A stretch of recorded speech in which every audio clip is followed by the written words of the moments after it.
Drie identiese positiewe puntladings, Q1, Q2 en Q3, word aanvanklik op 'n gladde horisontale tafel op die hoeke van 'n reghoekige driehoek geplaas.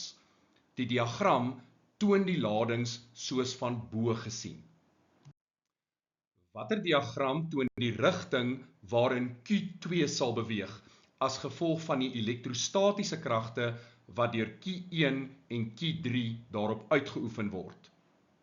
Die korrekte antwoord is C. Hoe benader ons hierdie probleme?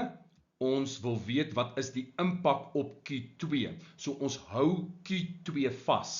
En dan begin ons en ons vra, wat gaan Q1 met Q2 doen? Positief en positief stoot mekaar af. Q1 gaan Q2 afwaarts afstoot.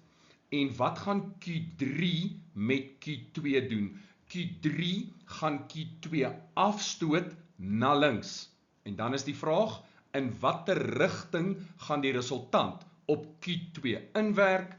Ons kry bloot die resultant deur ons twee kragte in ag te neem, so dit is afwaarts en links, soos aangedui deur die rooi pyl.